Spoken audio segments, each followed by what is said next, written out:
been a very interesting week in the podcasting sphere. It has been, yeah. We've had Mandii she's going on the offensive.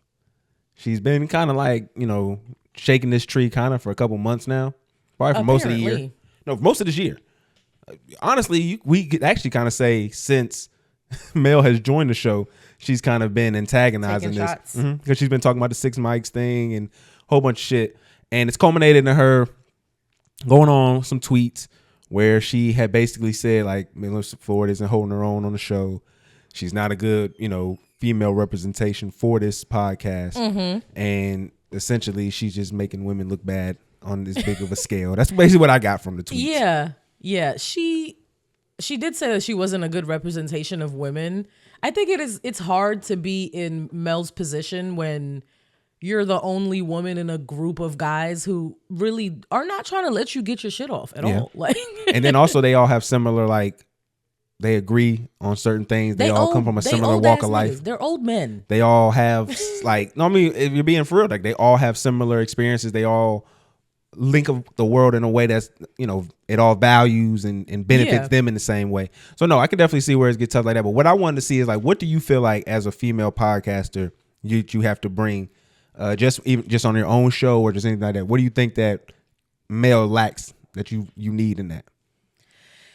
I don't love critiquing her in this way because, like, she has shared with us that, like, cognitively she's not where she wants to be, and she probably has thoughts faster than what she can articulate on the show, and she probably wants to be more eloquent and quicker than she is on the show. So I don't love critiquing her about that, but I feel like the guys have to, like, let her get that space to articulate her point.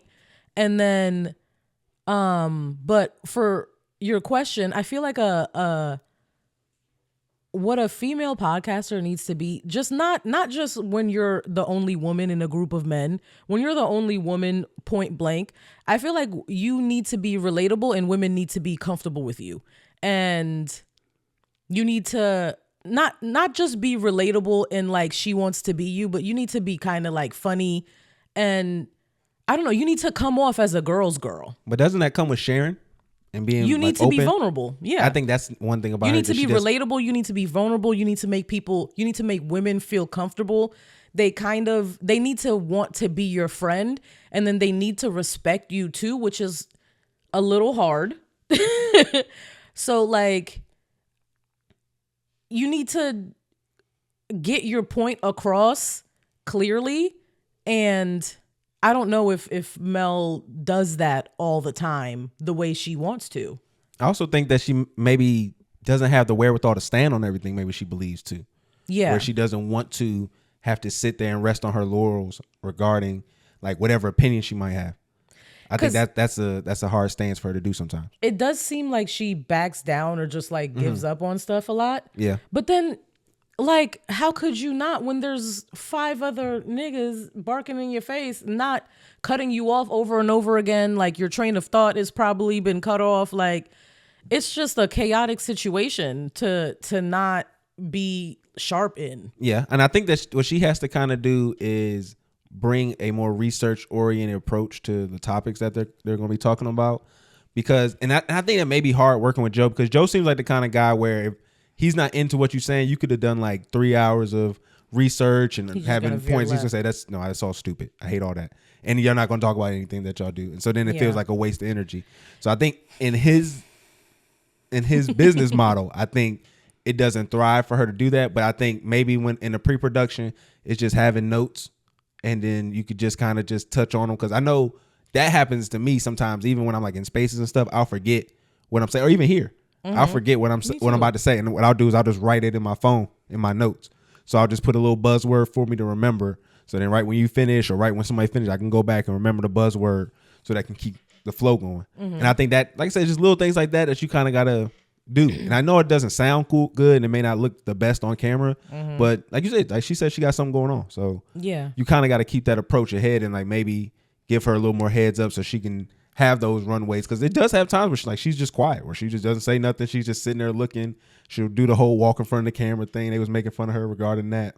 But what I want to say is, when you're with a group of men, what do you think you kind of have to show? Because it automatically you feel like you have to represent all women every time you have a conversation. I've learned from being a woman for as long as I've been a woman, for my entire life. But like, I've learned that like, you just got to keep talking when you're in a group of men, because naturally men are like, they're not gonna stop talking to give you space to like reply, or especially when there's a group of men, right? Like, they're doing their thing. Naturally, they're kind of gonna disregard you a little bit. So you kind of just gotta keep talking. Like, somebody's gonna try to cut you off and you just keep talking. Talk over, like you have to steamroll men. It's funny because when you're the only one in the group of them, which I know. It's funny when you point out, because when I used to be a manager at this little retail store, whatever, assistant manager, there was another girl she was a little bit older than me, but she also was an assistant manager there too. And she saw the way I was talking to other guys and how I was able to get control of conversations with other men and things like that. And she was just like, it was just so simple, just the way that you did it. I was just able to break it down. She was like, you just tell them what they're going to do. Like, you just, like, she was like, in a way, you just say, hey, this is what you should do. And then you say it in such a way that they don't even know that you're making the decision for them.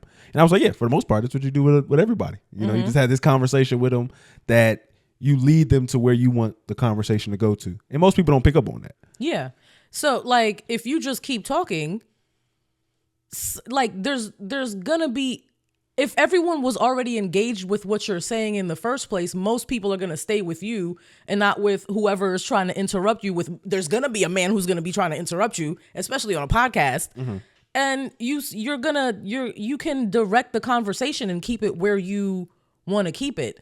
But that is hard to do with a loud mouth nigga like Joe, a loud mouth nigga like Flip, and two very opinionated, stubborn niggas like Ice and Ish. But I feel like with her, and she does this very often. She leaves when I say a lot of meat on the bone for a lot of topics, because there's some times where you can expose men. You don't have to go to the darkest things like you did with Cameron and Mace, where you pull out the underage girls thing, but you can pull out some of the negative tendencies that come with, men's just ideal of a good time and what they may, want to be entitled to in situations. And I feel like she just doesn't do that because she's scared to then have to defend that. And it just feels like an onslaught from everybody. But I mean, we'll see more what's going to happen after that. But that whole conversation about like female podcasters and what it takes to be a good female podcaster in a male space made me think about Damaris, because I've been listening to Rory and Mal a little bit more regularly now, because for the past like 2-3 weeks I've been listening to them regularly. I enjoy her a lot, and Julian, that's his name, right? Yeah. Rory and Mal, I've had like a weird like up and down relationship with them, because I was like definitely loved them when they were on Joe Budden podcast, and then after I wasn't listening to them that much, so I didn't really know that I would like them. But if I was listening from jump, because Damaris was there from jump, right? Yeah, for the most part. Yeah, so like I probably would have enjoyed it more if I had given it a chance. I really like her. Yeah, she does a lot what you said. She's funny. I think the stories she tells are hilarious. She's young. She be outside.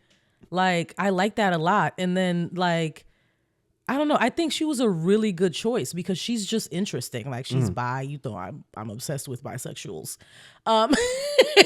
Like the little zoo animals. I just like, she was talking about like hanging out the window and being drunk, and like her friend was standing on a wheelchair person, like a disabled wheelchair person is sick. Yo. Like the stories that she comes into the studio and tells are just absolutely hilarious. I like her a lot. Yeah, Joe said in the spaces where he really is into Damaris too. I think that she does those elements when you're in a male dominated space really well. And I think the fact that you have personalities like Rory and Julian around, it kind of makes it more malleable. I think if everybody was like how they are at the show, at Joe Budden show, yeah, it would be more enjoyable. It would be a lot more contentious too, though, if everybody had a personality like they are at Joe with Damaris, because she's going to clash. Yeah, And I think she would definitely clash. Yeah, with, I think the reason why it works with she would Rory call and them Maul, out on a regular basis. Like, no, 100%. that's fucking stupid. Yeah, she does it with Maul all the time because Maul is the type of nigga that needs to be called out because Maul says flagrantly stupid shit all the time. Yeah. And I feel like he does that on purpose now because it's kind of his brand now. Mm-hmm. Yeah, I mean, he has kind of leaned into it a lot more than usual, but she's always kind of been like on like correcting him and making sure he doesn't wild out because he will say some off the wall shit if they let him. He says crazy shit all the time, and then he'd be like, "Oh, all right," like a little bit. Once in a while, he'd be like, "Oh, all right," from what I've seen, and she'll make him like kind of back down a little bit. But I like her a lot. Yeah, I think she does what I was kind of saying, where she kind of highlights a lot of the entitlement and underbelly that men have in regards to our idea of a good time. And then she just be saying, but she can joke back with it instead of making it like a victim type thing. She jokes back with it. On the last episode, she said men should be seen and not heard. See, but I like that to both ways though. Don't get mad at when it gets the other way. That's all I'm saying. She said men should be seen and felt. I think period, but not heard. The thing about with her though is she likes to violate, then get mad at Julian when he does. Because Julian will have similar jokes about being in the kitchen or what a woman's place is, and she gets so upset about that. But then, when she does it, it's cool. But I think there's some canoodling going on there with them too. But we don't got to speak on that. That would that's not interesting at all. Don't fuck each other. There's so many other people. Just fuck other people. Yeah, like, I like their dynamic. They'll never publicly admit it. No, but just stop. If y'all were doing it and y'all are still doing it and y'all haven't stopped, stop now, please. She's looked at him too many times where it's like the look of I can't believe I let you inside me look. And I've gotten that before. So it's like I know what that looks like.